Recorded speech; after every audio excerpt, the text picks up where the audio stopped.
All right, for example 7, notice we have x plus 18 to the 3 halves equals x minus 2 to the third. And the first thing you notice, hopefully, is that we have a power on both sides. Both involve some x object to a power on both sides.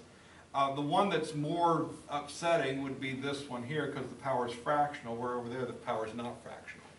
So if I'm making a decision, how do I want to go about doing this problem, since I got kind of the same structure on both sides, binomial to some power, the power I'm more unpleasant, or I guess disliking, is this fractional power. They're more unpleasant, they're harder to deal with. So with that in mind, I want to get this isolated. I want to make this, I don't care what this is over here. I'm not going to cube it though, I'm going to leave it like that until after I deal with the power issue. All right, so if we consider that x plus 18 is being raised to the half, or sorry, to the 3 halves power,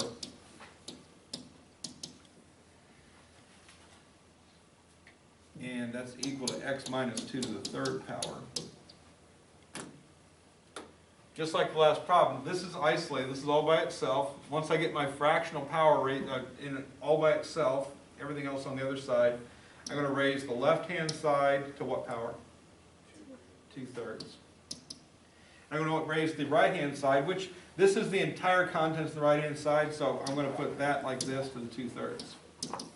If there's something plus or minus, like there's an x minus 2 cubed plus 6, that becomes now a ridiculously hard problem. This isn't that bad, but by only having a single object there, it makes it easier. Okay, for right now, I'm going to say the problems you're going to get are going to be of this variety. Single object equals single object, and then fractional power want to go away. So this side, same thing happens as before. This power and its reciprocal power, the rule says when you raise a power structure to a power, you multiply the powers. 3 halves times 2/3 is 1. The first power is just x plus 18 to the first power. All right. Same deal is going on over here, though. We have a base, x minus 2, that's being raised to some power, and that whole power expression is being raised to another power. So we have a base to a power, the rule says to multiply the powers. So if I do 3 times 2/3, what does that equal? That equals 2, right? Because 3 officially is over 1, this whole number.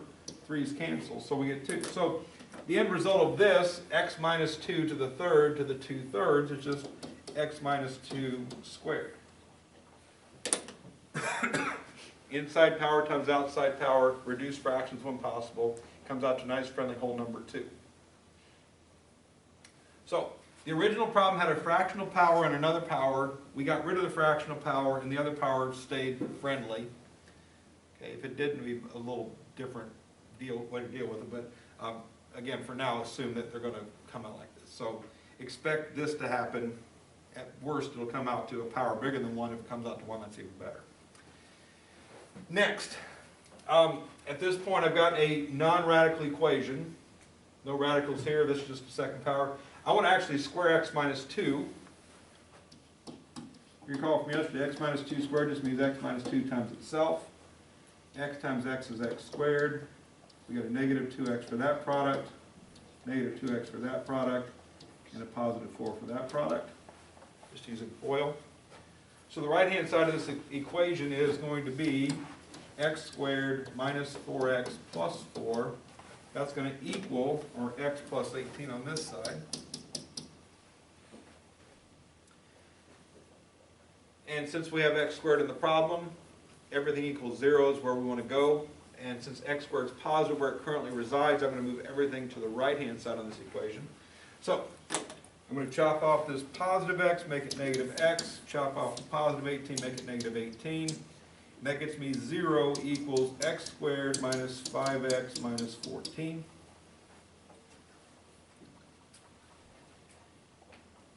And now, since it's 1x squared, I'm looking to factor the basic technique. I'm looking for numbers that multiply to make negative 14, that add to make negative 5. Peyton, what would those be?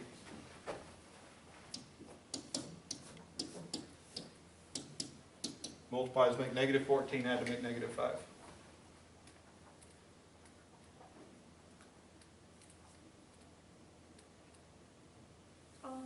Peyton.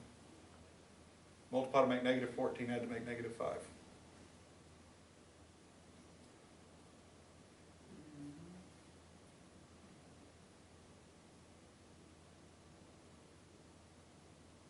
You mean a pair pair of numbers that multiply to make negative 14? 7 and 2. What kind of 7, what kind of 2? Negative 7 positive. Perfect, negative 7, positive 2. Okay, when you can't think of it right off the bat, just start spitballing numbers, like 1 times 14 makes 14, well, that one makes 5, and 2 times 7, that will, right? So just kind of play around with it till you find it. So x minus 7 times x plus 2 equals 0, which when we go to the zero product property, that means x minus 7 equals 0 or x plus 2 equals 0. And in each case, move the number to the other side. So chop 7 plus 7, that makes 7. Chop 2 makes negative 2, that makes negative 2. So negative 2 and positive 7 are our candidate solutions for this problem.